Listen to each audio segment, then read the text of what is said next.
Here I got APRN. Here's the 5-day, 5-minute candle chart.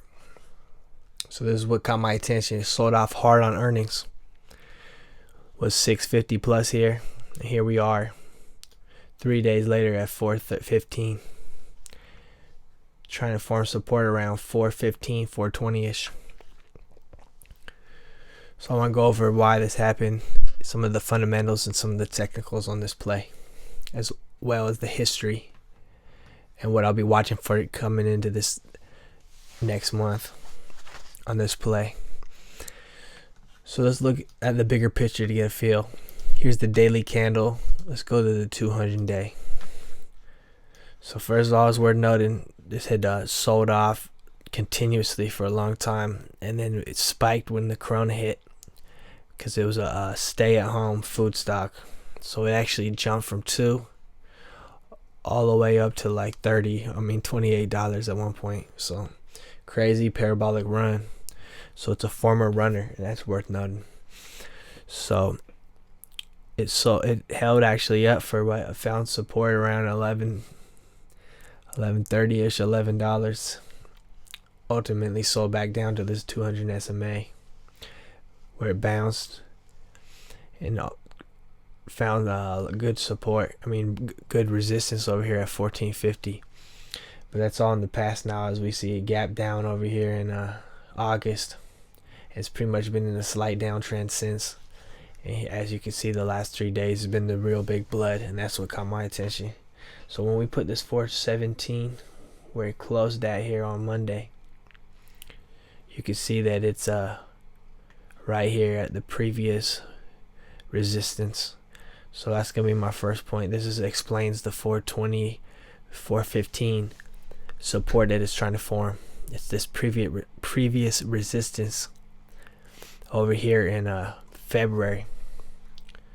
So that would be my first interesting level. That's why I'll be looking for a bounce these next coming days back over this 450. I'll be scalping off this 415, 420 level until it does bounce. But if that doesn't hold, we're gonna go over the 5 minutes, 3-day. So that's that 420 level. We've seen it 3 points where it had held and bounced here, but it actually failed a little bit. But here we are, still only about 1% under. So I'm gonna be curious if this 415, 420 level holds. Next, I wonder if the 4 will be a psychological support level, even though it doesn't show any on this chart. But let's look for resistance points first. There's gonna be some here at 440. There's gonna be some here at 460. There's gonna be some here at 485. Some here at 5, 550, and then 6. Then there's gonna be some at 650, 7, and then let's look at the daily candle 1-year chart for where we already discussed the 420 came from right here. Now underneath it would be the next one, which would be 375. So the 4 doesn't show, but it's a psychological level. So between the 420, I'm gonna put one at 4 possibly, but the chart shows 375 here.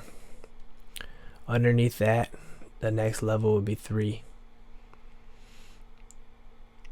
and then underneath that, not anything till 225 right here would be the next possible support level. The chart's showing me, but let's go over to some of the reasons why this all happened, because that's more important. Ooh, wrong one.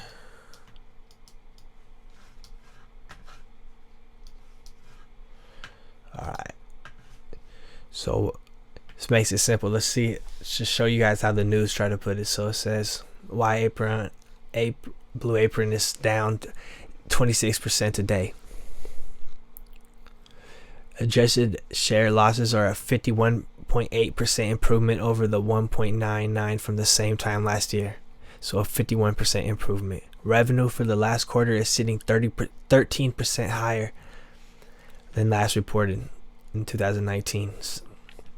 So 13% increase. Operating loss of $13.77 million is 42.5% better year over year.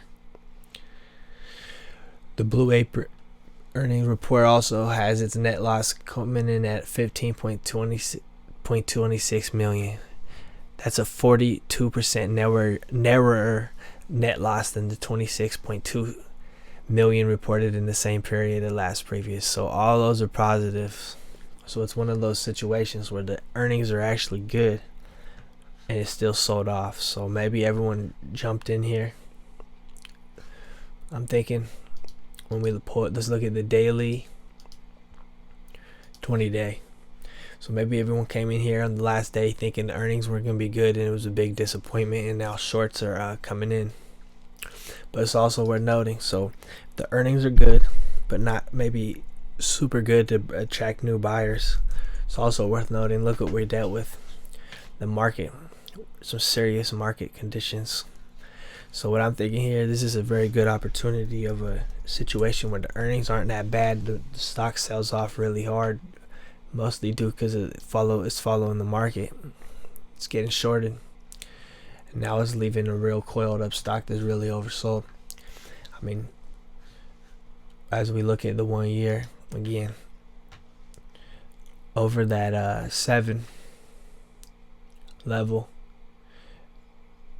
the next point would be like 8 or 775.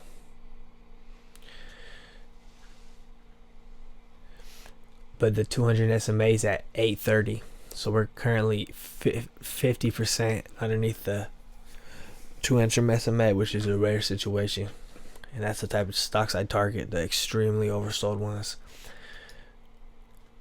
So we get a couple green market days. I think this is going to be a good possible bounce candidate.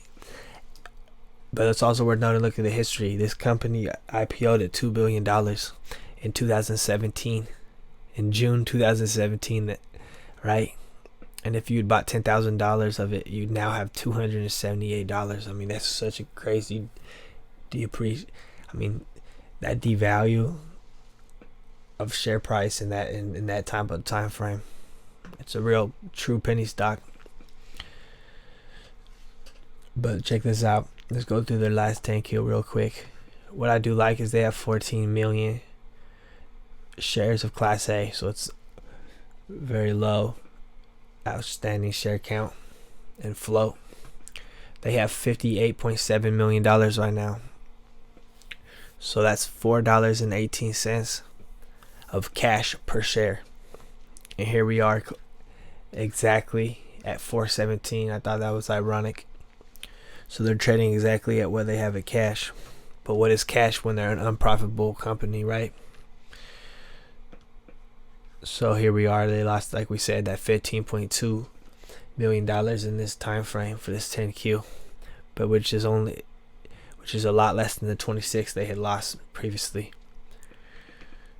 So it's also where I like. So they have $58.7 million in cash, but they do have $43 million in debt, which I don't like. But in August 10th, the company completed a unwritten public offering, right, for 4 million shares, resulting in $32.9 million of proceeds. So this is how they got their cash, right? And as we go and look at this offering on the SEC filing, we can see that that public offering price was $9.25 per share. So big money was buying this at $9.25 back in August, and here we are at $4. So the way I'm planning on playing this is I'm looking for bounces off these support levels. If it doesn't hold us 420, I'll look for the bounce off the 375 back to the 420 until we get some volume and eventually go back up. I don't think this is going to necessarily go back up long term, but I think this is going to provide a short term bounce. It's going to have very little resistance all the way back up to about 556, I'm thinking. So what I'm going to do is I'm going to be loading all the way down, all the way until this turns around and curls. I'll be loading $5 and possibly $4.50 calls and stagger the dates.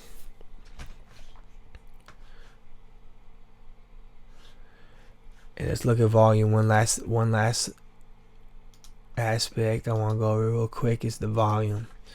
So 1.1 million in volume the day before earnings. Here they are. 4 million comes. 3.63 million. And here 1.24 million shares. So the volume is decreasing, which is a sign of a reversal. I'm expecting a doji here tomorrow on Tuesday, November 3rd, or possibly good nice green day back up to the 450, 480. With the profitable pig picks, you'll be getting access to the Discord and real-time SMS alerts that detail the particular ticker, a clear buying range, defined risk, and 2 price targets with a good risk to reward ratio, and a brief explanation of what type of play it is. On the Discord, I'll be going over real time, play by play, the situation as it changes. As we all know, trading is dynamic.